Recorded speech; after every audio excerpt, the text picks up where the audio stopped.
Merci à vous, merci d'être venu. Je tiens à excuser Pierre Maclouf qui devait être présent et qui malheureusement a eu un empêchement de dernière minute et du coup je vais faire le retour d'expérience sur ce qui s'est passé à Dauphine à sa place. Je vais vous présenter d'abord le test, qu'est-ce que le Sully-test, pourquoi le Sully-test, et puis après on va revenir plus en détail sur ce qui s'est passé à Dauphine en début d'année, et puis Aurélien Descamps sera là par Skype pour nous expliquer comment Kedge Business School, l'école de commerce de Bordeaux et de Marseille, utilise le Sully-test en interne. Le Sully-test, c'est venu de cette idée. Je ne sais pas si vous voyez un petit peu ce qu'on veut dire, c'est parfois dans la vie, on prend des décisions qu'on regrette, des décisions qui ont des conséquences négatives, soit pour soi, soit pour les autres, soit pour l'environnement qui nous entoure. Si on prend ces décisions qu'on peut regretter et qui ont des conséquences néfastes, c'est pas parce qu'on est mauvais intrinsèquement. Il y a a priori très peu de personnes qui sont mauvaises intrinsèquement, mais ça peut être parce que on ne dispose pas de l'ensemble de l'information, on ne sait pas comment faire, on a une vision biaisée de la situation. Et on décide d'avancer alors que parfois d'autres nous recommandent de ne pas le faire et on s'engage dans une décision qui a priori est vouée soit à l'échec, soit à produire des conséquences négatives. Et en tant qu'établissement d'enseignement supérieur, que ce soit université ou grande école, on a une part de responsabilité assez importante dans la prise de décisions et de décisions néfastes pour les autres, parce qu'on forme les futurs et les actuels dirigeants d'organisations et qu'on les outille pour mener leur travail. Et donc on peut les outiller pour prendre des bonnes ou des mauvaises décisions, les outiller pour que face à une situation donnée, ils réagissent d'une manière positive ou négative pour les autres, pour eux-mêmes. Du coup, l'idée, c'est comme on demande à chacun des étudiants d'avoir des connaissances minimales en matière de gestion ou en matière d'anglais, on ne leur demande pas d'être bilingue ou d'être forcément spécialiste de la gestion, mais on leur demande au moins d'avoir un bagage minimum, ce qui est un petit peu le prérequis minimum pour être un gestionnaire, un bon dirigeant d'organisation. Comme on demande à l'ensemble des étudiants d'avoir ce prérequis en anglais et en gestion, il a été décidé de le demander en matière de développement durable. C'est l'idée qui est derrière le Sully-test. L'idée, c'est d'avoir ce qu'on appelle une Sustainability Literacy, qui est un terme anglais qui est difficile à traduire en français, mais qui finalement recouvre les dimensions que vous voyez dans la définition qui est juste derrière moi. Une Sustainability Literacy, ce n'est pas que de la culture générale, ce n'est pas que des connaissances, mais c'est aussi des compétences, savoir agir, et une mentalité particulière, un mode de pensée particulier qui permet de prendre des décisions éclairées et que ces décisions éclairées permettent de construire un futur soutenable sur les plans écologiques et sur les plans sociétaux aussi.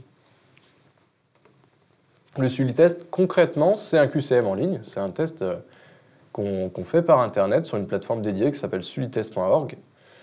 C'est un test qui a l'ambition de couvrir tout le champ du développement durable, pas que le champ environnemental, qui est souvent la première chose à laquelle on pense en matière de développement durable. Ça couvre des enjeux aussi divers que le changement climatique, la biodiversité, l'égalité homme-femme, les inégalités de richesse, le handicap, les discriminations, voilà, tout un tas de dimensions du développement durable et de la RSE. En matière de RSE, il peut aussi y avoir les questions d'éthique du travail, d'éthique des affaires, ou de consommation responsable. C'est un test qui est modulaire, on va le voir juste après, mais c'est un test qui est articulé autour de différents modules qu'on peut agréger, qu'on peut sélectionner, on peut décider d'administrer une session avec 2 modules, 3 modules, des modules qui sont personnalisés, des modules qui sont commun à l'ensemble des universités ou grandes écoles qui sont inscrits au test. C'est un test de développement durable en ligne, un QCM de développement durable en ligne, auquel est associé un outil qu'on appelle le Sully Quiz, qui permet d'organiser des sessions plus ludiques, qui permet de rendre l'apprentissage plus proactif, plus actif et plus sympathique. Voici comment une session du Sullytest s'organise. Une session du Sullytest, c'est 50 questions, éventuellement plus si on met un module personnalisé. Et il y a ce qu'on appelle le core module, c'est-à-dire le module international. Ces questions-là sont les mêmes quel que soit votre pays. On a dit tout à l'heure que le Sullytest était présent dans une cinquantaine de pays. Ces questions-là vont être les mêmes dans ces 50 pays. Mais les enjeux de développement durable ou de responsabilité sociétale ne sont pas forcément les mêmes dans tous les pays. Il peut y avoir des enjeux qui sont plus importants dans certains pays que dans d'autres. D'où l'idée d'avoir un deuxième module où les questions sont personnalisées à chaque contexte. Il y a des questions françaises, il y a des questions anglaises, il y a des questions américaines, il y a des questions brésiliennes, il y a des questions, etc. etc. Ce qui permet d'avoir à la fois un test qui soit universel et un test qui soit pertinent dans chaque contexte. Et à la fin du test, l'idée est de profiter du fait qu'on a un certain nombre d'étudiants qui passent ce quiz pour aussi collecter des données sur ces étudiants pour comprendre quelles sont leurs attentes en matière de développement durable, quelle est leur appétence pour le sujet, est-ce qu'ils s'informent beaucoup sur le sujet ou peu, est-ce qu'ils ont des attentes vis-à-vis de leur établissement. C'est le but de l'enquête sociodémographique à la fin du test. Concrètement, le Sullytest, la plateforme ressemble à ça. Ça, c'est un exemple de question qu'on peut trouver sur la plateforme Sullytest. Chaque fois on a une question, on a 4 modalités de réponse. La dernière modalité de réponse étant je ne suis pas sûr. Le test laisse la possibilité aux personnes de ne pas prendre parti si elles n'arrivent pas à se positionner. Évidemment, elles ont moins de points. Elles ont 4 points si elles trouvent la bonne réponse, 1 point si elles disent je ne suis pas sûr. Il me semble 0 point si elles ont choisi une mauvaise réponse. À chaque fois, la plateforme va indiquer à la personne, juste après qu'elle ait répondu, si c'était une bonne ou une mauvaise réponse. Voici un exemple de mauvaise réponse, de cas où la personne s'est trompée. La question portait sur le logo Point Vert, qui est un logo qu'on trouve sur quasiment tous les produits qu'on peut retrouver dans le commerce, qui est un logo qui est assez ambigu. Et en fait, c'est 2 flèches entrelacées en vert, donc c'est un logo qui est rond. Et ce logo, la croyance veut que ce logo dise que le produit est recyclable, alors que ce n'est pas le cas. En fait, c'est juste un produit qui indique que le fabricant a payé une taxe à un éco-organisme qui s'appelle Éco-emballage, qui après va travailler sur la sensibilisation des personnes au tri sélectif, à la prévention des déchets, etc. Donc pendant des années, ce logo a induit en erreur les gens, et c'est pour ça qu'on a décidé, par exemple, d'intégrer une question là-dessus, pour aussi sensibiliser les personnes qui passent le test à quelques données de base sur le développement durable qui veut être sujet à des rumeurs ou des croyances infondées. Voici un deuxième exemple avec une question où la modalité de réponse choisie est la bonne. Là, c'était une question sur la comparaison entre la croissance du produit intérieur brut, donc une donnée économique, et la croissance de la population française. La question était de savoir si depuis 35 ans, le produit intérieur brut français a cru plus vite, moins vite que la population française ou à la même vitesse. Et en fait, dans les faits, il a cru beaucoup plus vite que la population française. Une fois que le candidat a passé sa session, il peut voir ses résultats sur la plateforme. Il va voir les résultats. Alors là, c'est écrit en tout petit, c'est un petit peu difficile à lire. Je pense que vous n'arrivez pas à lire. Mais concrètement, dans la partie supérieure de l'écran, ça va être les résultats, la partie internationale du test, les 30 questions internationales, qui vont être détaillées par type de questions, les 4 différents types de questions. Puis il y a une présentation graphique des mêmes résultats sur la partie internationale, avec une comparaison entre ce qu'a fait l'étudiant, enfin les résultats de l'étudiant, les résultats mondiaux et les résultats dans le pays. Et en dessous, c'est la même chose pour le module France, pour les 20 questions françaises, ou pour le module Allemagne, Angleterre, quand si c'est passé dans un autre pays, où l'étudiant peut, pareil, avoir son propre score, voir est-ce qu'il était meilleur dans un domaine plutôt qu'un autre, et se situer par rapport aux moyennes mondiales et aux moyennes nationales. Quand on est un examinateur, on peut avoir accès à ces mêmes données, on peut avoir accès à ces mêmes données pour l'ensemble des candidats de sa session, soit de manière agrégée, là c'est la vision qu'on a. Donc ça, ce sont les résultats agrégés au niveau pour les questions internationales, pour les questions françaises. Soit par candidat, par question ou par catégorie, par sujet en fait. Un tag, ça correspond à un sujet, ça pourrait être agriculture, diversité, etc. etc. Ce qui permet d'avoir potentiellement une analyse assez fine des connaissances de sa population étudiante, ce qui est l'intérêt du Sullytest. Un des intérêts du Sullytest, c'est de permettre aussi de faire une sorte de diagnostic de où en sont les étudiants, est-ce qu'ils sont meilleurs sur certaines thématiques que d'autres, est-ce qu'il ne faudrait pas faire évoluer notre offre pédagogique pour combler les trous dans la raquette, on va dire, et de voir comment les résultats se distribuent sur une population. Est-ce qu'on a une courbe en cloche qui est assez habituelle, de dire, OK, finalement, la plupart des personnes se situent autour de la moyenne, et au niveau des extrémités, il y a peu de gens. Est-ce que ça fait une gaussienne comme ça? Est-ce que la répartition des résultats suit ce schéma-là? Ou alors est-ce qu'on a plus des extrêmes, c'est-à-dire beaucoup de gens qui sont très bons, beaucoup de gens qui sont mauvais? Voilà, ça permet d'avoir tout ce différents types d'analyses, sachant qu'on peut obtenir de la plateforme un fichier brut avec toutes les données pour chaque étudiant, ce qui permet de faire des retraitements encore plus poussés si on le souhaite. Le Sullytest est disponible dans une version qu'on appelle Premium qui permet de faire des modules personnalisés. Tout à l'heure, quand je présentais l'architecture, on voyait qu'on pouvait avoir ce qu'on appelle des modules customisés. C'est des modules que l'établissement, que les enseignants-chercheurs de l'établissement créent eux-mêmes. Et donc, on peut mettre ce qu'on veut. On peut rajouter, par exemple, des questions plus ciblées sur les enseignements de la formation dans laquelle se passe le test. Si c'est dans un master RH, on pourra rajouter un module spécialisé sur les questions de ressources humaines, où on pourra aborder, par exemple, plus en détail les questions de dialogue social, de diversité, de non-discrimination, que ce qui est fait dans le module de base, quoi. Du coup, la plateforme permet d'avoir les résultats pour ce module spécialisé. Et ce module spécialisé, on peut aussi l'utiliser pour collecter d'autres données sur les étudiants, par exemple à Kedge, dont on aura un intervenant juste après. À Kedge, il est utilisé pour savoir à quel point la politique de responsabilité sociétale de Kedge a influencé le choix des étudiants pour cette école. Est-ce que les étudiants sont venus à Kedge parce que c'est une école qui a une politique de responsabilité sociétale qui est très engagée, qui est très développée? Est-ce que ça a compté pour eux ou pas? Et donc quand on voit qu'il y a quand même un tiers des étudiants de Kedge qui déclarent que c'est la raison pour laquelle ils ont choisi cette école. Donc ça permet aussi de faire des enquêtes complémentaires, ce module premium. Le Sullytest, c'est un test international qui est présent dans une cinquantaine de pays et qui a, pour confectionner les questions locales, un certain nombre de ce qu'on appelle des comités d'experts nationaux et régionaux. Et on voit sur la carte en fait tous les points où la petite ampoule est remplie, ça veut dire qu'il y a un comité qui est actif.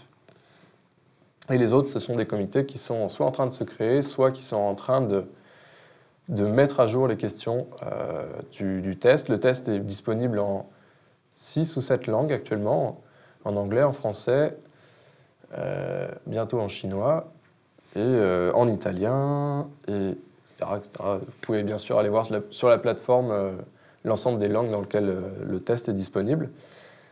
C'est un test qui est porté par une association qui s'appelle l'association Sullytest.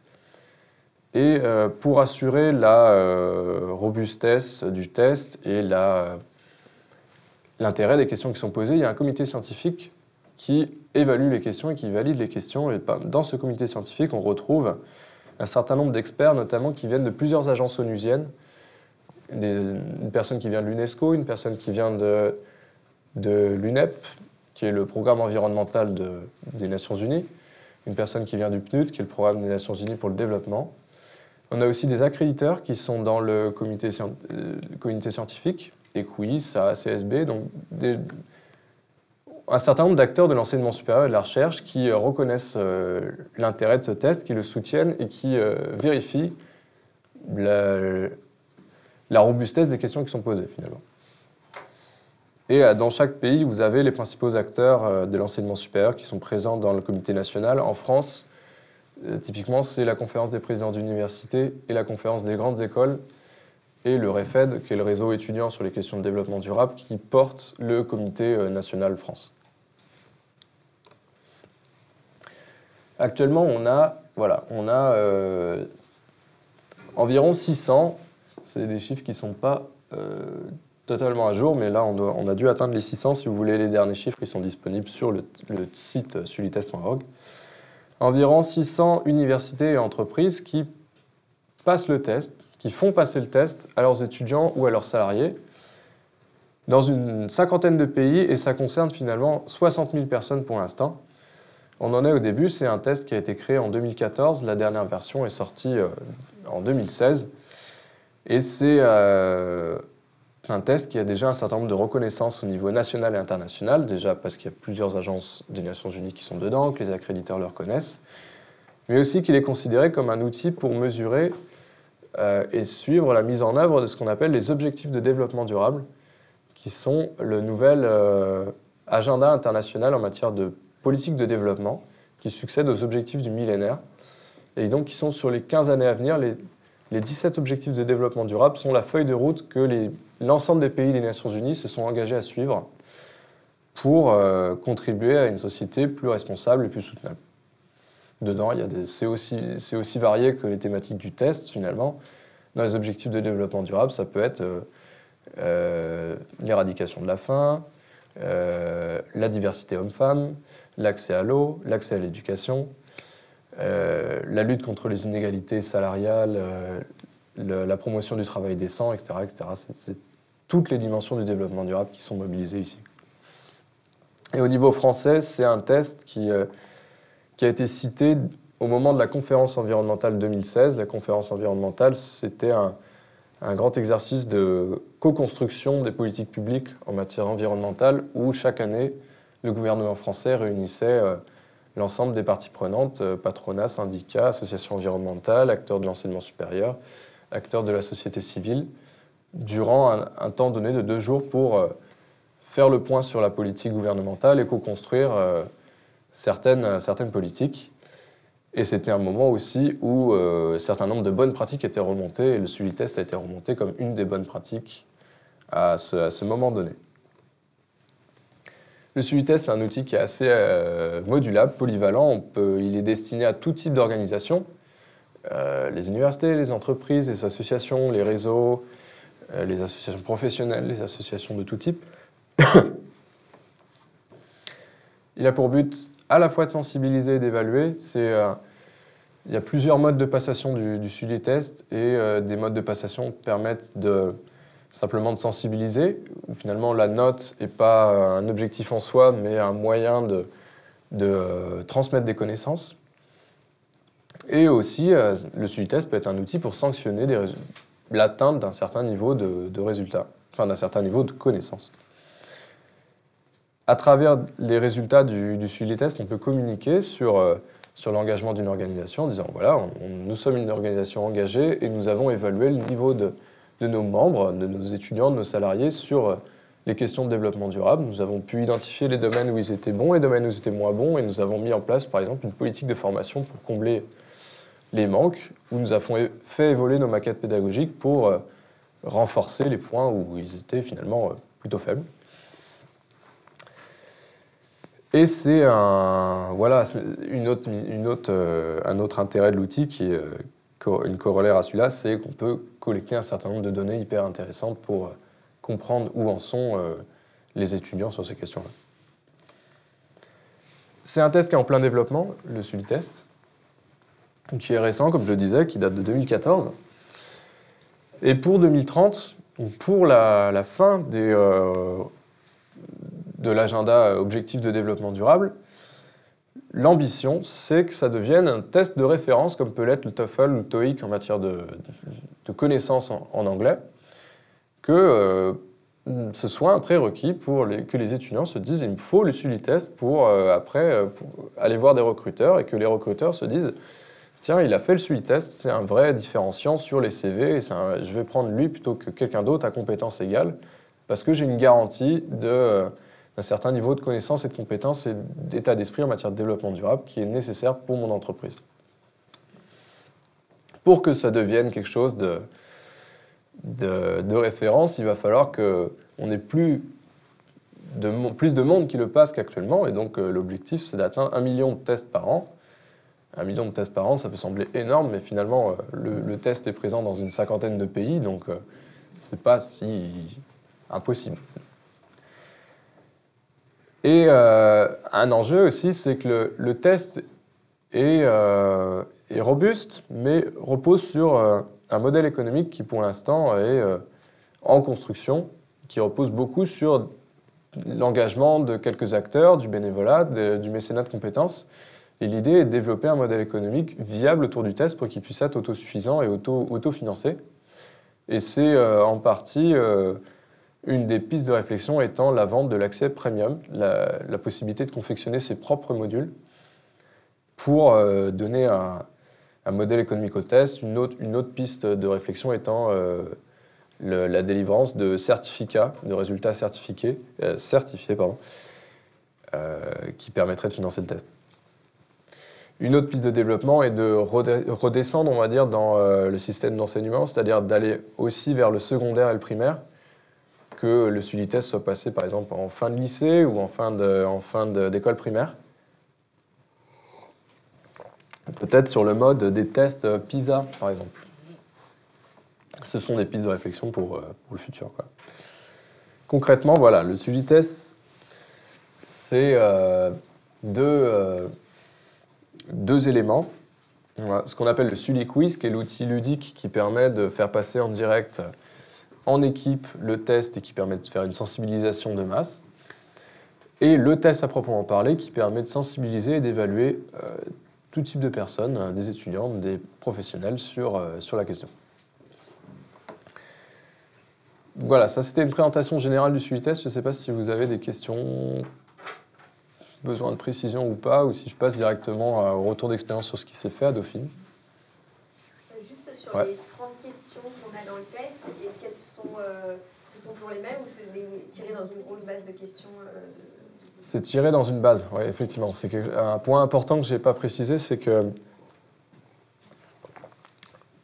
on n'a jamais exactement les mêmes questions. C'est des questions qui sont tirées au sort dans une base et dans une même session. Par exemple, la session de JAD 2 qu'on a fait, il y avait 650 étudiants. Les 650 étudiants n'ont pas eu tous les mêmes questions. Et il y a une trentaine de questions qui sont tirées dans une base qui fait 100, 150 questions. Ça permet aussi d'éviter la triche et le bachotage. Parce que il pourrait y avoir un petit malin qui recopie les 30 questions et puis après qui les diffuse, voire qui les vend. Mais là, elles sont tirées au sort, donc ça sert à rien. Donc oui, voilà, effectivement. Il y a une durée spéciale, on doit répondre dans un temps limité au SULI-test. Il y a plusieurs modalités. On peut organiser des sessions de différentes manières. Il y a des sessions en temps limité et en temps libre. Quand c'est en temps limité, c'est entre 30 et 45 minutes pour répondre au test. En temps libre, ça peut être... en fait, on ouvre la plateforme sur une période donnée et ça peut aller de 45 minutes à 4 mois. En fait, c'est très, très, très, très souple. Pour la session de JAD 2, on l'avait ouvert pendant 3 jours, par exemple. 150 questions, on peut les balayer. Hein. Oui, mais en fait, ils n'ont pas accès, ils ne peuvent pas balayer toute la base de données comme ça, quoi. On leur sélectionne des questions et puis après, ils les ont, c'est attribué définitivement, quoi.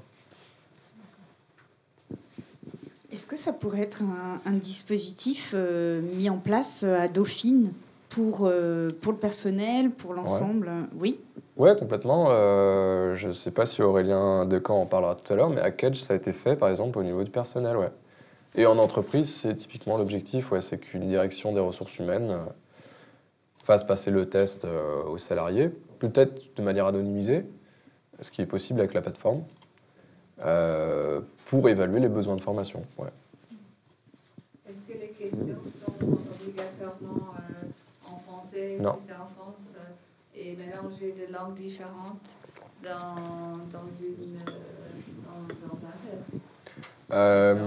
Une session est dans une seule langue. Par contre, toutes les questions nationales sont au moins disponibles dans la langue du pays et en anglais. Ce qui permet aux étudiants internationaux de passer les questions nationales France, mais en anglais, même s'ils ne sont pas francophones, par exemple. D'accord. Et est-ce que ça existe en plusieurs langues? Oui. Oui. Les questions internationales, en tout cas, sont en anglais, en français, en chinois, en italien, en japonais, Espagnol. en espagnol. En allemand, je crois pas. Mais elles auraient intérêt à l'être, mais je crois pas. Ouais. Mais par exemple, si on l'ouvre au personnel de Dauphine, Ouais. qu'est-ce qui garantit qu'une même personne ne répond pas plusieurs fois? En fait, pour répondre, il faut se créer un compte sur la plateforme. Et donc, la plateforme contrôle qui... après, c'est via l'adresse email de la personne, mais une même personne ne peut pas répondre plusieurs fois à un test. Une fois qu'elle a validé le test, elle ne peut plus répondre au test. Bah, elle peut créer un autre compte et répondre d'une autre machine. Enfin, Non, parce qu'on va avoir une explosion du nombre de personnes et ça va se voir, quoi. Ouais. Ouais. et d'autre part, Oui. l'autre chose, c'est que si vous le reproduisez plusieurs années de suite, on va connaître les questions. Enfin, Oui, ouais, donc on potentiellement. va répondre mieux la fois suivante. Ils on va dire. connaissent tous, c'est très bien. Oui, voilà, ouais. L'objectif Ouais. est atteint.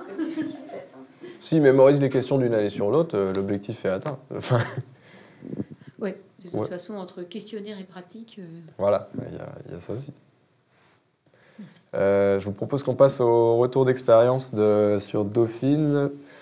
Et après, je laisserai la parole à Aurélien Decamp pour Kedge. Je ne sais pas s'il est avec nous, Aurélien. Ouais, c'est bon. Parfait. Alors,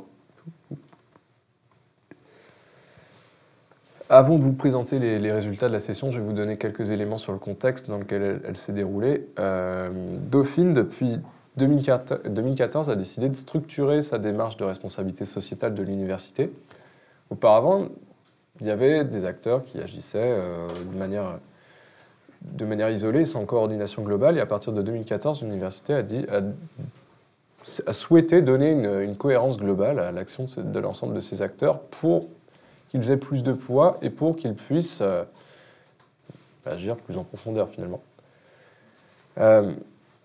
Cette volonté s'est traduite par la création d'un comité sur la responsabilité sociétale qui a travaillé sur un état des lieux des pratiques pour savoir où est-ce qu'on en était et ce qui était fait à l'intérieur de l'université. On est une communauté de 10 000 personnes, donc forcément, il se passe des choses, mais c'est difficile d'avoir une vision globale si on ne fait pas un état des lieux de temps en temps, et donc si on ne prend pas le temps de faire cet état des lieux qui a duré une année complète. Suite à cet état des lieux qui a porté en fait notamment sur les enseignements, le contenu des enseignements, on s'est rendu compte qu'il y avait déjà des enseignements qui contenaient du développement durable. Il y avait soit des formations entièrement dédiées au sujet, on a 2 masters, même 3 masters qui sont dédiés au sujet, en formation initiale et en formation continue. Soit dans les autres masters, on a des cours qui peuvent être rattachés au développement durable. Par exemple, dans le master en droit, il y a des cours sur les droits de l'homme. Dans le master action publique, il y a des cours sur le genre, la discrimination, sur l'éthique des affaires. Voilà. Donc dans les différents masters, on peut trouver des modules d'enseignement qui peuvent être accrochés à ça. Ce qui avait été identifié, c'est qu'il y avait un manque en licence. En licence, on avait moins d'enseignements dédiés à la question et qu'il n'y avait pas d'enseignement transversal qui touchait l'ensemble des étudiants de Dauphine. Donc, Renaud Dorandeux, Fabien Blanchot et Pierre Maclouf ont décidé en 2014 d'élargir le programme du cours de grands enjeux contemporains, qui est un cours de 2e année en 2 JAD, en intégrant des conférences obligatoires sur des thématiques liées au développement durable. Et à partir de la rentrée universitaire 2016, l'idée était de se dire il faudrait qu'on puisse évaluer la participation des étudiants à ces conférences. Est-ce que ces conférences, ils en retiennent quelque chose? Est-ce qu'elles leur apportent un savoir supplémentaire qu'ils sont capables de remobiliser par la suite? Il y a eu deux manières d'évaluer la participation à ces conférences. La première manière, c'était d'intégrer des problématiques de développement durable dans le sujet des examens, dans le partiel de grands enjeux contemporains, qui est un cours qui est sur 2 semestres. Et bien, sur un des 2 semestres, il y a une thématique, il y a un sujet qui est lié au développement durable, que ce soit en 2015, fin 2015, c'était le moment de la conférence de la COP21, donc c'était un sujet lié au climat, par exemple. Mais il y a pu avoir des sujets liés au capital humain, à la diversité, à l'éthique. Et la deuxième manière d'évaluer la participation des étudiants en conférence, c'est le Sully-test, en fait. Donc, le Sully-test a été déployé en 2JAT2, en cours de grands enjeux contemporains. Et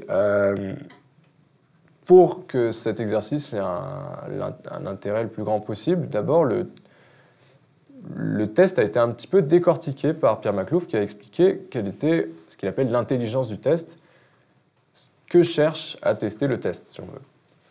Il a consacré une séance sur le sujet en amphithéâtre. Ça, c'était en décembre. Après, les étudiants ont été prévenus qu'ils allaient devoir passer une session du test, que cette session était obligatoire. Ça, c'est un aspect important aussi à avoir en tête, c'est que la session Sully-test de 2JAT2 était obligatoire et les étudiants étaient sanctionnés s'ils ne la passaient pas.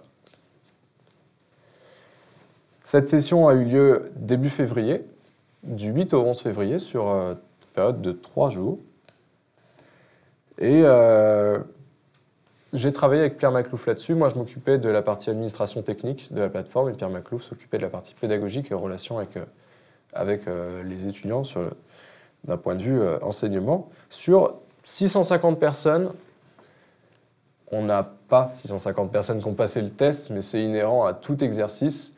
On a forcément quelques récalcitrants qui vont ne pas passer le test, mais quand même, on a quand même 550 personnes qui ont passé le test. Et on a, sur la centaine qui reste, une cinquantaine qui ont eu des problèmes techniques. Donc là, c'est excusable, ok. On a expertisé, on a vu qu'effectivement, la plateforme pouvait avoir certains problèmes techniques et qui ont été réglés par la suite et que oui, ça a pu porter préjudice. Et une cinquantaine de vrais récalcitrants qui, eux, ont été sanctionnés, mais c'était normal, c'était prévenu à l'avance. C'était un enjeu de crédibilité du test aussi.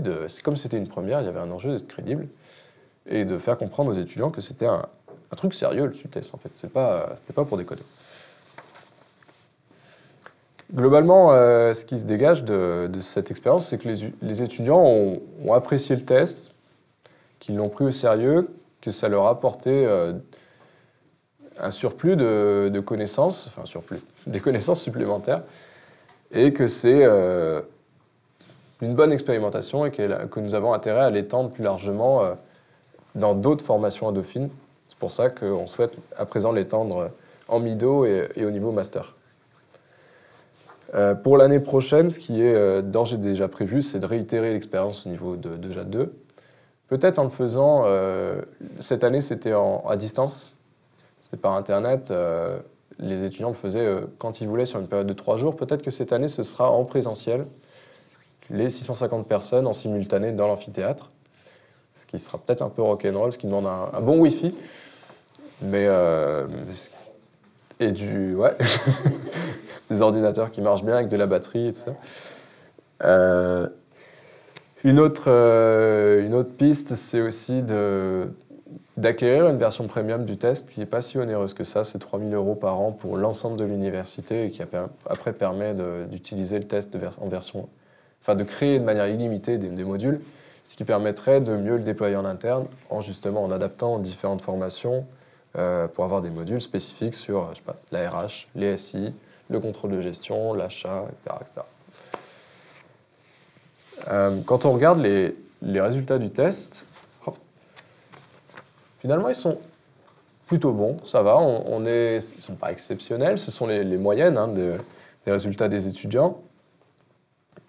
La courbe en vert, enfin le tracé en vert, c'est notre session. Le tracé en orange, c'est la moyenne française. Et le tracé en bleu, c'est la moyenne mondiale. Donc on est au-dessus des moyennes. Ça, ce sont les résultats globaux pour les questions internationales. Ah oui, on est pas très loin. Mais ouais. Alors, hop.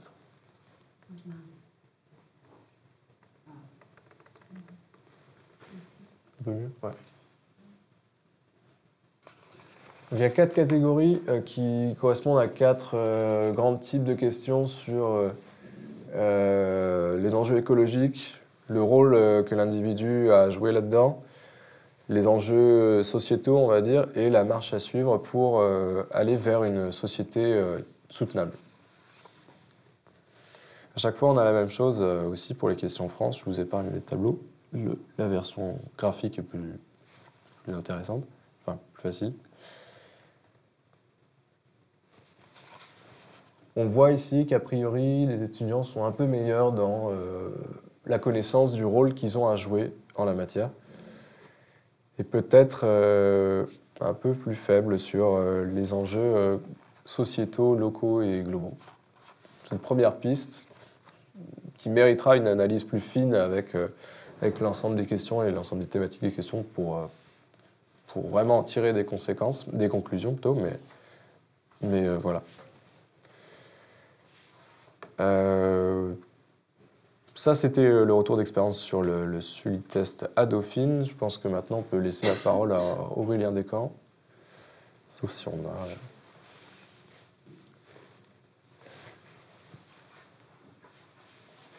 Ouais.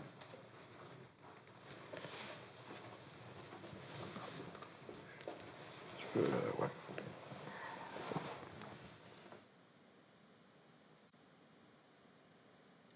Bonjour à tous, est-ce que vous m'entendez bien? Oui, ouais. On t'entend, mais on ne te voit pas encore. Okay. Ah, on te voit en petit.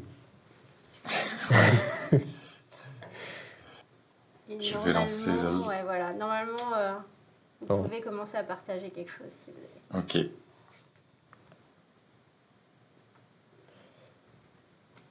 Ok, Aurélien, c'est à toi quand tu veux. Ah, ok. C'est bon pour vous? Vous voyez l'écran? Ça y est, ouais. Non, il ne voit pas. Ok. Donc bonjour à tous. Merci de me recevoir et de recevoir ce témoignage, donc qui est l'utilisation du Sully-test à Kedge. Donc un mot de contexte d'abord. Excusez-moi. Je vais juste arrêter le timing de la présentation que j'avais oublié. Est-ce que tu pourrais juste dire en introduction 2 mots sur Kedge? Oui. Donc Kedge, donc moi je suis enseignant-chercheur à Kedge, qui est donc l'école de commerce présente à Bordeaux et Marseille principalement. Le Sully-test a été incubé à Kedge quelque part, puisque moi je suis aussi administrateur du Sully-test comme peut l'être Alain de l'association Sully-test, et j'ai participé à la version pilote, disons, ou le brouillon du test qu'on avait testé en premier à Kedge en 2013, avant de lancer la première version du test en 2014.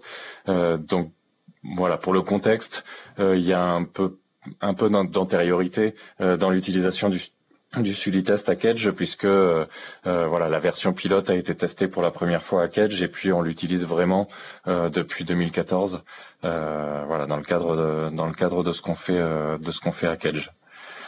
Donc là, ce que je vais vous présenter aujourd'hui, je vais essayer de vous donner un ordre d'idée de ce qu'on fait avec le Sully-test. L'idée, c'est que on est monté un peu en puissance au cours du temps, c'est-à-dire que comme ça fait maintenant 3 ans qu'on utilise le test à Kedge, on essaye d'utiliser à fond le potentiel de l'outil et les utilisations potentielles qui sont permises par cet outil que Alain présentait tout à l'heure. Donc, comme tu le disais, il y a plusieurs utilisations du Sully-test potentielles et puis plusieurs produits disponibles. L'idée étant que n'importe quelle université ou école qui s'inscrit pour utiliser le test pourra choisir la façon dont elle l'utilise, comme un examen ou au contraire dans le cadre d'un cours, dans une session qui dure un peu plus longtemps, davantage en mode learning. Donc nous, ça fait maintenant 3 ans qu'on l'utilise. On a utilisé la version pilote où on a eu un peu plus de 5000 étudiants au cours de ces 2 années qui ont passé le test, et évidemment la version actuelle qui est sortie en septembre 2016, où on a un peu plus de 3000 étudiants qui l'ont passé jusqu'ici. Les étudiants chez nous le passent au début de leur scolarité, au moins une première fois au début de leur scolarité, quel que soit le programme. Donc là-dedans, on a des étudiants de bachelor et des étudiants de master également au sein de l'école. Donc tout confondu, si on prend l'ensemble de ces étudiants, on a un score moyen qui est de 57% pour les résultats du test, avec une différence quand même entre les questions internationales qui sont communes à tout le monde, donc qui sont passées qui constituent le module core du Sulitest et qui sont passées dans tous les pays, et les questions locales France qui sont peut-être un tout petit peu plus difficiles. En tout cas, c'est le résultat qui ressort de Kedge.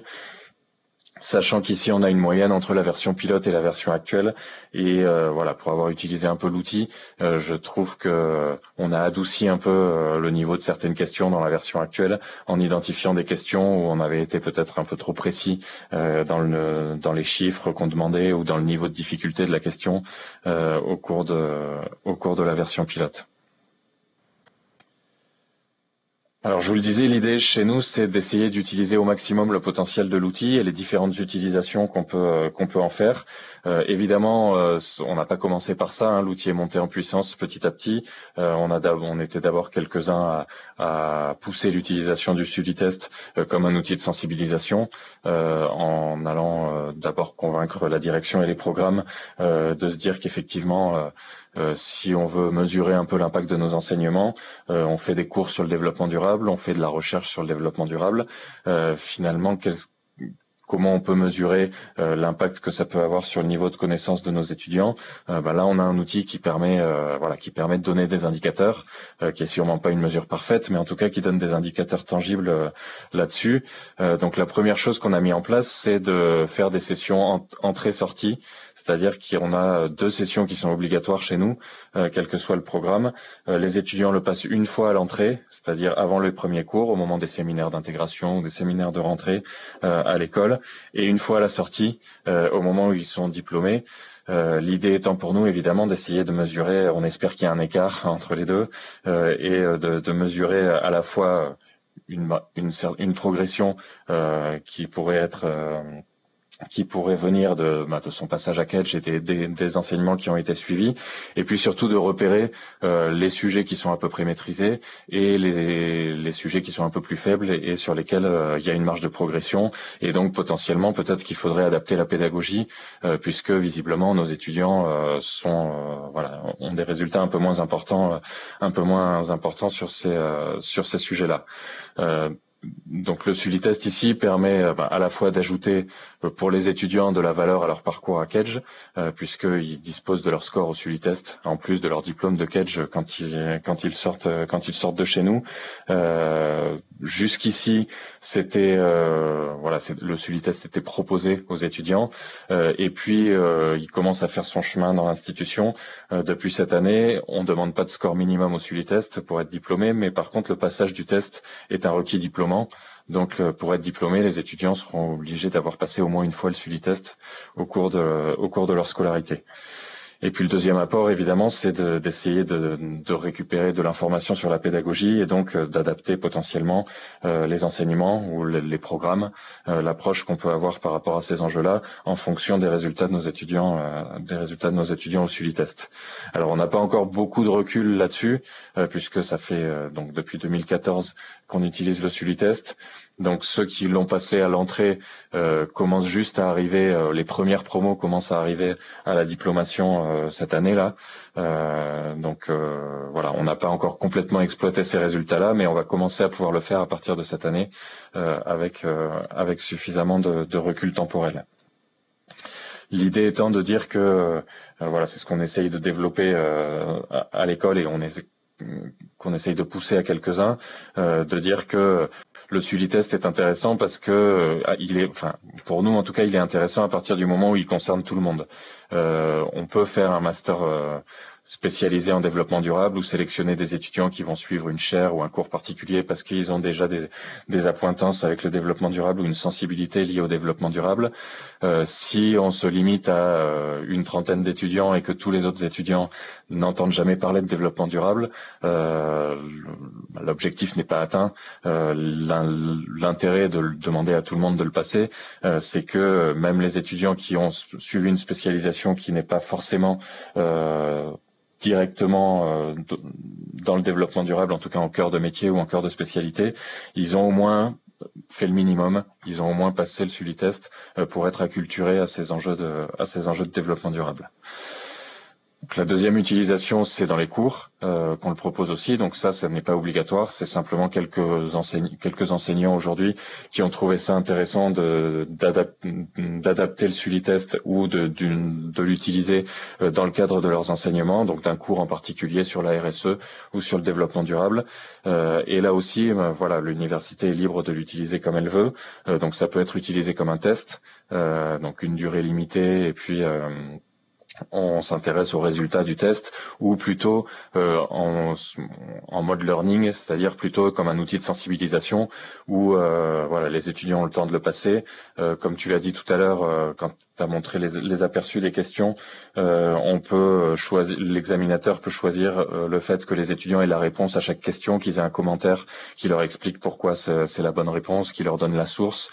Donc ça peut être très bien fait avec le prof dans le cadre d'un cours pour voilà, davantage pour se sensibiliser à ces problématiques-là. Autre utilisation que moi j'ai pu expérimenter dans un de mes cours, par exemple, c'est de leur demander de le passer avant le cours, et de débriefer les résultats avec eux. J'ai un cours de développement durable dans un des masters spécialisés de l'école où effectivement, en guise d'introduction à ces enjeux de développement durable, ils passent le Sulitest avant de venir en cours, et en fonction des résultats de la session, les questions qui ont bien marché, celles qui ont moins bien marché avec la promo, voilà, on débriefe ça en cours. C'est une manière d'amener la discussion sur ces enjeux-là. Et puis dernière utilisation intéressante, donc du Sulitest dans sa version standard, la version de base qui est disponible pour toute université. Là aussi, comme tu l'as dit tout à l'heure, l'université a accès aux résultats et à ces données, et donc on essaie d'en faire des choses. À minima, on s'en sert pour les accréditeurs. On a passé notamment EQUIS et ACSB les deux dernières années là. Systématiquement, le nombre d'étudiants qui ont passé le Sulitest et les résultats de ces étudiants au Sulitest figuraient dans ces rapports pour les accréditeurs. EQUIS est notamment partenaire du Sulitest également, donc ils sont au courant de l'utilisation de cet outil, et on a une personne d'EQUIS qui est dans le Senior Advisory Board dont tu parlais tout à l'heure, donc qui participe aussi à la validation des questions et aux évolutions de l'outil. Et puis ce qu'on commence à proposer aussi et à développer, c'est l'utilisation de ces données pour faire de la recherche académique sur la connaissance, sur le développement durable, sur la sustainability literacy ou sur l'éducation au développement durable. On a une base de données. Quand on est une université, on a accès à sa propre base de données, donc les résultats de ses étudiants. Et puis ce que le Sulitest propose aussi, c'est si c'est pour faire de la recherche académique, de donner des extraits de la base de données globale aux chercheurs pour qu'ils puissent exploiter ces résultats. Donc aujourd'hui, une photographie de 60 000 candidats qui ont passé le test dans une 50aine de pays à travers le monde, et qui permet voilà de dégager des pistes et des tendances sur ces aspects-là. La deuxième utilisation, donc qui est arrivée un peu plus tard, qu'on a lancé cette année là depuis la rentrée, depuis septembre 2016, c'est l'accès premium, dont Alain parlait tout à l'heure, qui est une option supplémentaire dans l'utilisation du Sulitest. Donc contrairement à la version standard là qui n'est pas gratuite, mais pour laquelle il y a un abonnement à Sulitest, et qui permet la customisation de modules supplémentaires pour développer des modules qui soient davantage spécialisés sur les matières qui sont enseignées, les sujets qui sont enseignés. Donc c'est ce qu'on a lancé à Kedge, et voilà, le message que je voudrais faire passer aujourd'hui, c'est que ça a été un vrai déclencheur pour Kedge, pour l'utilisation du test par la faculté. C'est-à-dire que jusqu'ici, pour aller vite, on était quelques-uns à faire partie du groupe de travail qui avait développé la version pilote du Sulitest, et qui souhaitions pousser un peu l'utilisation du Sulitest dans l'institution. Avec la customisation, la faculté s'est vraiment intéressée à l'outil et s'est vraiment approprié l'outil, parce que ça permet de rattacher ces enjeux un peu transversaux et un peu globaux liés liées au développement durable, à sa propre expertise et aux enseignements qu'on dispense dans l'institution. Donc on a déjà des modules qui ont été réalisés cette année et d'autres qui sont en cours de développement par la faculté de Kedge. Donc comme tu as cité l'exemple tout à l'heure, le département RSE de l'école a développé un module plutôt sur la forme d'une enquête à destination des étudiants qui arrivent à l'école pour les interroger sur à la fois leur sensibilité au développement durable et puis le fait de savoir s'ils connaissent déjà en arrivant ce que fait Kedge en termes de développement durable et de RSE, si c'était un élément attractif pour eux pour venir à l'école, qu'est-ce qu'ils attendent sur ces enjeux-là de leurs enseignements à Kedge et de leur cursus à Kedge. Donc ça, c'est plutôt l'école qui a développé ça. Et puis, des profs de Kedge qui ont développé des modules qui collent à leur spécialisation. Les départements finance, par exemple, a fait un module sur l'investissement socialement responsable. Le département logistique sur la supply chain durable. Un module sur l'entrepreneuriat responsable. Qui a été présenté notamment aux entrepreneurs d'avenir là en début d'année par un des enseignants de Kedge, pardon, et un module également sur un de nos masters spécialisés sur le management du vin qui est en cours de développement. Deux choses qui sont intéressantes là-dessus. La première, c'est que le Sulitest dans son format standard est assez figé. L'utilisation est très flexible, mais c'est un QCM, donc le format des questions est le même pour tout le monde. C'est un QCM qui mesure un certain niveau de connaissance sur une liste de sujets. Dans les modules customisés, l'avantage c'est qu'on est un peu plus libre sur le format. On peut faire ça sous forme d'enquête. Ça peut être des questions ouvertes, des questions un peu plus que des questions à choix multiples. Je vous montrerai quelques exemples juste pour illustrer ce point-là juste après. Et le deuxième avantage, c'est que ça nous a permis d'enclencher des partenariats. Les deux exemples marquants jusqu'ici, c'est ce master Wine Management qui est en train de développer son module sur le management du vin. Dans les entreprises qui commencent à utiliser le Sulitest et qui sont partenaires du Sulitest, il y a aussi LVMH qui travaille notamment sur ces questions-là et qui est un des gros recruteurs du master vin de Kedge. Donc les profs du master et le département de développement durable de LVMH vont développer ensemble ce module customisé qui pourra être utilisé par les deux organisations. Et puis plutôt sur l'aspect académique, là aussi un module customisé qui sort juste maintenant là, qui se base plutôt sur les travaux d'Henri Mintzberg, qui est une des références en management. Donc qui est étudié par nos étudiants forcément, prof à McGill University, un module customisé qui se base sur les travaux d'Henri Mintzberg, là aussi sous forme d'enquête pour que les étudiants confrontent leur point de vue sur un certain nombre de sujets aux recommandations ou en tout cas aux résultats des travaux d'Henri Mintzberg et qui va être proposé conjointement par ces deux institutions que sont McGill et Kedge. Et puis dernière utilisation dont tu as parlé aussi tout à l'heure, le quiz, qui est plutôt une manière de présenter l'outil, c'est presque un preview du Sulitest, c'est-à-dire que ce n'est pas le Sulitest, il y a un nombre de questions plus réduit dans le quiz, c'est une sélection de 10 questions, en général prises parmi les questions locales, mais qui permet de présenter le test de manière un peu ludique, pour son utilisation et de servir d'introduction finalement au vrai test qui peut être passé par la suite et qui lui demande un peu plus de temps, qui est composé au moins de 30 questions et qui est un peu plus dense. Donc là aussi c'est un bon outil dont on s'est servi à Kedge en interne, plutôt pour déployer l'outil et pour sensibiliser à la fois le staff, la faculté et puis dans certains événements. La semaine du développement durable, par exemple, on organise un quiz avec les étudiants et le staff et le personnel.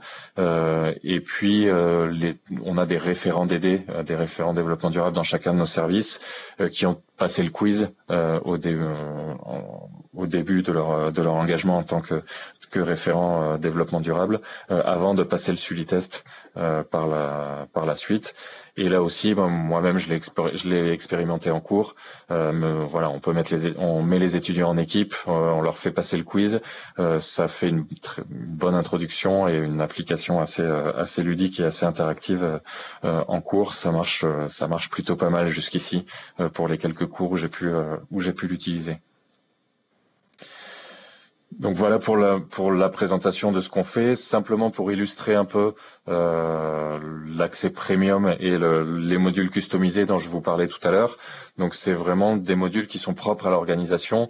Donc même dans l'environnement Sulitest, pour le candidat qui passe le test, quand il arrive à ce module customisé après un module international par exemple, il change d'environnement. Donc il a un message qui lui dit qu'il bascule dans un module qui a été développé par Kedge.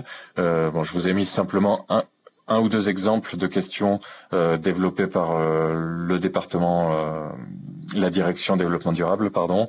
Donc plutôt en mode enquête pour vous montrer des questions qui ont une forme un peu différente des questions standards du Sulitest. On peut faire du ranking, on peut faire du choix multiple avec plusieurs itérations. Ici, on leur demande plutôt ce qu'ils attendent d'une école de commerce, dans le fait qu'une école de commerce intègre le développement durable, plutôt dans la gestion du campus, dans la pédagogie, dans les projets étudiants. Donc on a une forme assez large de questions. Les questions et le module sont développés par l'institution et par l'organisation. Donc pour information, vous avez un guide qui vous accompagne dans la réalisation de vos questions. Et là, vous avez un échantillon de toutes les questions potentielles qui peuvent être développées dans ce type de module customisé, avec pour chacun de ces types-là un modèle et un preview qui vous permet de voir ce que ça donne. Donc du choix multiple, du Likert, du ranking, des questions ouvertes aussi, qui peuvent être intégrées dans ces modules customisés. Et dont l'organisation et l'examinateur qui a organisé sa session récupérera également ses résultats. Donc pour le Sulitest standard comme pour les modules customisés. Donc les résultats des modules customisés dépendent de la forme des questions qui ont été choisies par l'examinateur. Si c'est un module qui ressemble au Sulitest avec des QCM et une réponse attendue, un score associé, les résultats seront présentés sous le même format. Si c'est une enquête comme ici par exemple, ce sera là on a les tri à plat de chacune des réponses des étudiants à chacune de ces questions. Donc ça c'est pour l'examinateur, et puis à l'échelle de l'établissement, le focal point de l'établissement, c'est-à-dire la personne de référence, la personne de contact qui a inscrit l'université ou l'établissement sur Sulitest, dispose des résultats consolidés également à l'échelle de son établissement, ce qui permet de récupérer de récupérer de l'information.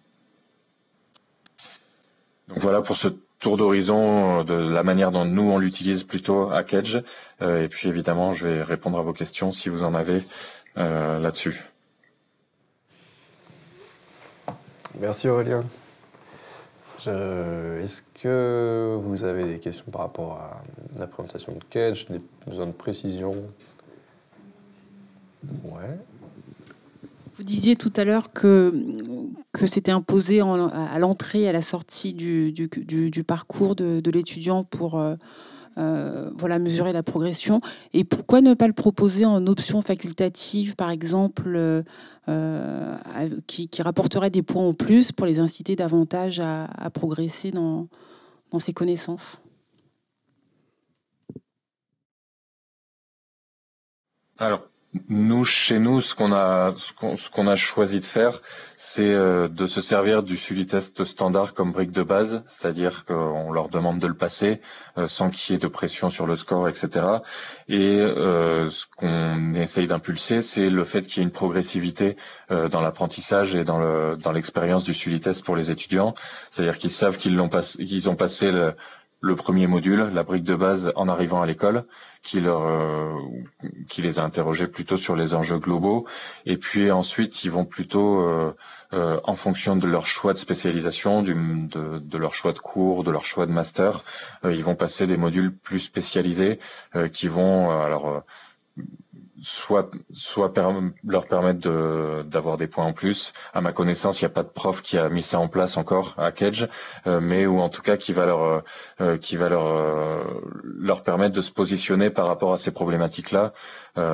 Typiquement, voilà, on a certains profs ou certains programmes qui vont demander à des étudiants qui font partie du tronc commun et qui postulent à un parcours ou à un master spécialisé, de passer le module spécialisé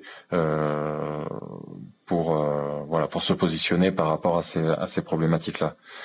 Donc l'étudiant qui a son espace personnalisé sur la plateforme du test, il a donc les différentes sessions qu'il a passées et il peut enrichir son portefeuille comme ça petit à petit. Il a les résultats à la session standard et puis en fonction de son orientation, les résultats aux différents modules spécialisés.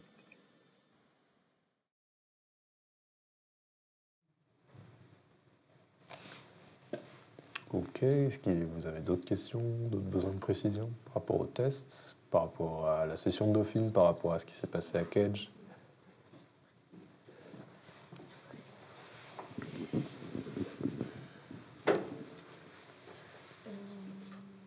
Ouais.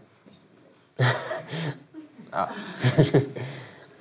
Ça va revenir. Moi, il y a un truc qui m'a positivement surpris, c'était le nombre de possibilités techniques dans la version premium. Moi, je pensais qu'on pouvait faire que des QCM en fait avec le SuliTest. Et à Dauphine, on a un outil qui s'appelle MyCourse qui permet de faire aussi des enquêtes, des QCM et qui est très complet là-dessus. Et quand on a comparé les deux outils, on se disait finalement, MyCourse a l'air beaucoup plus complet que le SuliTest et en fait, ça a l'air peut-être plus équilibré que ça. Dans les possibilités, on peut faire des classements avec des échelles, des trucs, des réponses ouvertes. Enfin, ça m'a surpris. Est-ce que c'est Non, et j'ai retrouvé ma question. Est-ce que on peut passer comme ça le SuliTest en allant sur le site, ou est-ce que c'est obligatoirement organisé par un établissement et qu'on peut ne rejoindre qu'une session à laquelle on a été convié? On ne peut pas tout seul aller passer le SuliTest? Je ne sais pas si l'un de vous deux a Ouais, je sais pas, Aurélien, est-ce que tu... Ouais, aujourd'hui, il faut que l'organisation soit inscrite. Là, je reprends la casquette administrateur du SuliTest, du coup. Oui, l'accès individuel, c'est quelque chose qui est dans les tuyaux, qu'on est en train de développer, mais qui n'est pas encore possible aujourd'hui. On espère que ce soit là pour septembre ou plus tard. L'idée, ce sera qu'un individu qui naît aujourd'hui, il faut être étudiant d'une université ou salarié d'une entreprise qui sont inscrits sur la plateforme, grosso modo, pour passer le test. Et c'est soit l'université, soit l'entreprise qui vous invite à une session du test.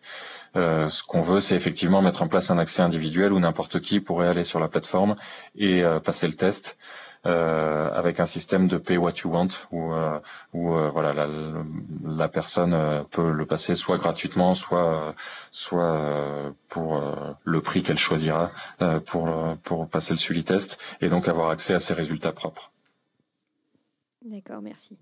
Effectivement, ça semble bien pour que le test soit accessible à tous. Par contre, peut-être que ça pose une question si le test est utilisé pour évaluer, si dans un établissement, du coup, si les étudiants vont le faire tout seuls 10 fois pour avoir toutes les questions. Mais bon, encore une fois, ça améliore dans tous les cas les connaissances. Donc, Ouais, c'est vrai. C'est un point qu'il va falloir prendre en considération avant de l'ouvrir largement. Ouais, effectivement, c'est... Aujourd'hui, c'est vrai que l'utilisation est flexible, c'est-à-dire que l'université fait comme elle veut. Donc, vous pouvez le faire comme un examen. Et à ce moment-là, il va falloir faire un peu attention à ce que ça soit à peu près dans des conditions d'examen. Soit vous les mettez tous dans une salle, ce qui pose des questions de Wi-Fi ou de choses comme ça peut-être. Soit au moins dans une durée limitée. L'assurance entre guillemets qu'il y a, c'est qu'on sait que les questions sont tirées au hasard dans une banque de questions, donc d'une session à l'autre, les questions seront différentes. Mais effectivement, il y a quand même ce risque-là. La durée, fait que voilà, il faut quand même une quarantaine de minutes pour passer le test. Si on met une session d'1 heure, clairement, ils vont pas pouvoir aller chercher la réponse sur Google pour les 30 questions du module parce qu'ils n'auront pas le temps. Par contre, effectivement, si l'objectif c'est plutôt de l'utiliser en mode learning et en mode apprentissage, là on peut leur laisser autant de temps qu'ils veulent et on leur donne des feedbacks et donc là, à la limite, l'idée c'est même qu'ils apprennent des choses, qu'ils retiennent des choses et qu'ils retiennent les questions, puisque effectivement à ce moment-là l'objectif du test est atteint, c'est qu'ils ont appris des choses et qu'ils ont été sensibilisés à ces enjeux-là. Là encore, dans les futurs développements, on voudrait, il me semble que tu en as dit un mot tout à l'heure, Alain, proposer une certification. Donc là, pour le coup, ça sera une session particulière où l'examinateur qui organise la session s'engage auprès de la plateforme Sulitest à l'organiser dans certaines conditions, donc avec du temps limité en conditions d'examen, pour pouvoir organiser ce type de session. Il y aura une banque de questions qui sera spécifique, donc qui ne sera pas utilisée dans le mode learning, qui est utilisée par tout le monde et auquel tout le monde peut avoir accès pour légitimer un peu ce mode de passage et cette certification du Sulitest qui est là pour le coup plus un contrôle de connaissances. D'accord, merci. Ok, merci. Je propose qu'on on s'en tienne à ça. On a dépassé le temps. Je vous remercie d'être resté jusqu'au bout et même d'être venu. Ça montre l'intérêt pour le test. Merci Aurélien pour ton retour d'expérience. Merci à vous et désolé si j'étais un peu long. Et merci au CIP pour l'organisation de l'atelier.